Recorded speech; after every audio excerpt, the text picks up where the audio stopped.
Hello everyone, आज का हमारा टॉपिक है रिकर्जन। सबसे पहले हम देखेंगे कि रिकर्जन क्या होता है। A function or method has the ability to calling itself to solve the problem.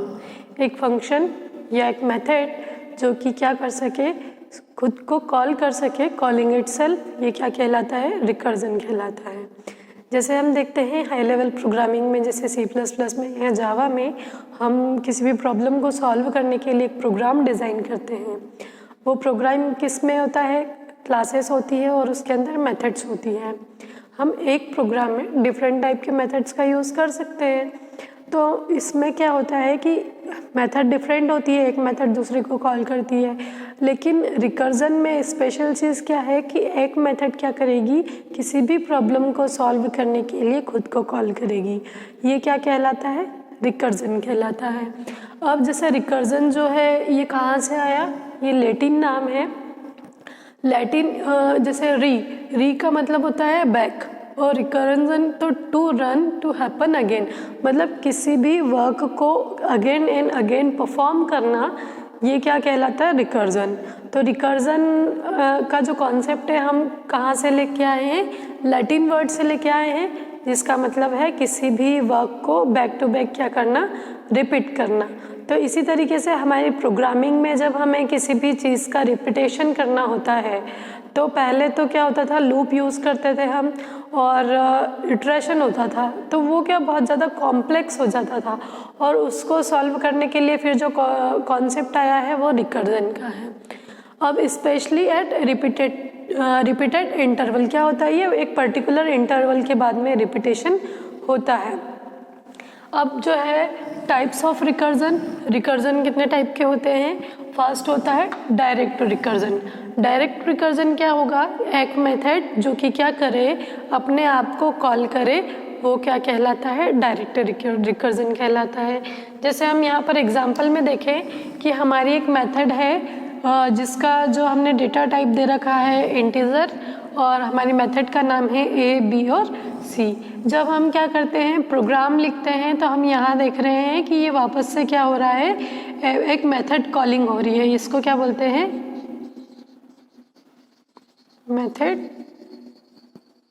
Calling. इसके थ्रू हम क्या करते हैं, मेथड को कॉल करते हैं। तो ये कौन सी मेथड है? ABC, जो पहले डिक्लेयर कर चुके हैं, मतलब कि ये मेथड क्या कर रही है, खुद को कॉल कर रही है। तो ये क्या कहलाता है? डायरेक्ट रिकर्जन कहलाता है। इट मीन्स यहाँ पर जो एक मेथड जो है वो खुद ही को रिकॉल करती है। अब हम नेक्स्ट देखते हैं कि जो सेकेंड टाइप है वो क्या है? इनडायरेक्ट रिकर्जन है। Indirect recursion it means a function called one another mutually. It means कि एक फंक्शन क्या करेगा, एक दूसरे को कॉल करेगा म्यूचुअली अंडरस्टैंडिंग से, ये कहलाता है इनडायरेक्ट रिकर्जन। जैसे एग्जांपल के लिए देखें, हम इस प्रोग्राम में हमारे पास दो मेथड है। फर्स्ट मेथड है ABC और सेकेंड मेथड है हमारे पास XYZ। क्लियर है? तो अब यहाँ पर क्या होता है कि हम देख रहे हैं कि ये जो मेथड है ABC के अंदर ये किसको कॉल कर रहा है? XYZ को। और XYZ मेथड है, इसके अंदर ये किसको कॉल कर रहा है? ABC को। तो इनडायरेक्टली क्या हो रहा है ये कि डायरेक्टली तो एक खुद को कॉल नहीं कर रहा है, लेकिन इनडायरेक्टली ये क्या कर रहा है? खुद को कॉल कर रहा है। कैसे? जैसे हमने एक मेथड बनाई है, इस मेथड के अंदर कॉल किसको जा रहा है? XYZ को। तो ये कहाँ जाता है? यहाँ पर। और जब हम ABC, जैसे इस मेथड के अंदर हम ABC को कॉल कर रहे हैं, तो ये कहाँ पे कॉल हो जाएगा? इस मेथड में चले जाएगा। जैसे प्रोग्रामिंग हम बनाते हैं, तो अगर हमने यहाँ पे कुछ लिखा है, तो अगर यहाँ हमने कॉल करा है तो ये डायरेक्ट किस मेथड में जाएगा? इधर। और अगर हमने यहाँ कॉल करा है तो ये जंप करके फिर कहाँ चले जाएगा? इस साइड में चले जाएगा। तो ये क्या कहलाता है? Indirect recursion. जैसे कि हम इसको और एग्जाम्पल से समझ सकते हैं कि जैसे हमारे पास मेथड अल्फा है, मेथड अल्फा ने क्या करा? मेथड बीटा को कॉल करा,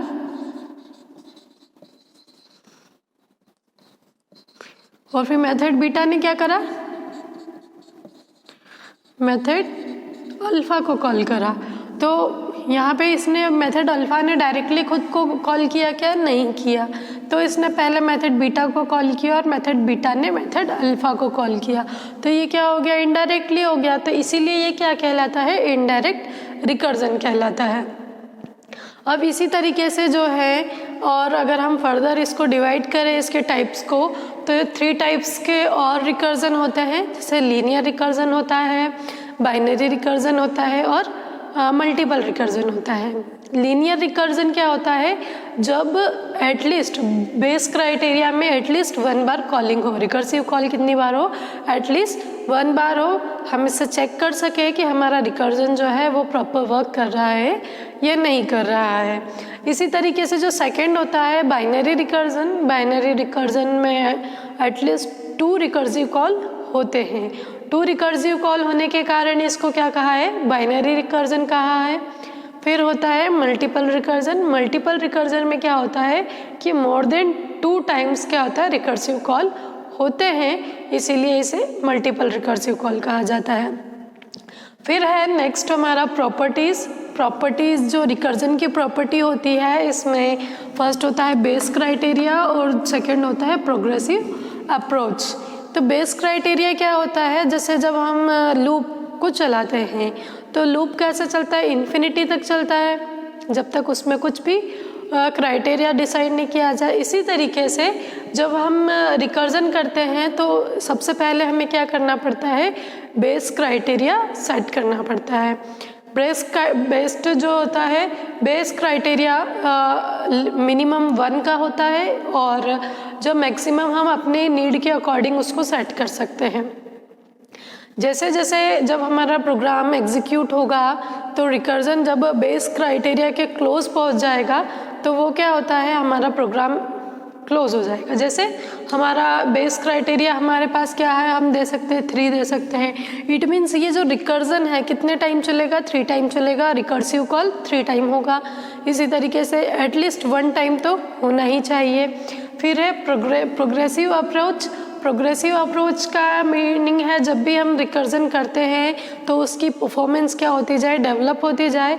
उसमें हमें चेक करना है कि हम जो रिकर्जन कर रहे हैं हमारे में जो है प्रोग्राम में उसकी परफॉर्मेंस में जो है डेवलपमेंट आ रहा है कि नहीं आ रहा है, और ये क्या होता जाए, प्रोग्रेस होते होते ये हमारे बेस क्राइटेरिया के क्लोज पहुंच जाए, तो ये क्या कहलाता है, प्रोग्रेसिव अप्रोच। तो ये था हमारा रिकर्जन, और रिकर्जन का हम यूज़ जो है मैथमेटिकल ऑपरेशन में भी करते हैं और डेटा स्ट्रक्चर में भी करते हैं। आई होप आपको आज का वीडियो यूज़फुल लगा होगा। Thank you very much.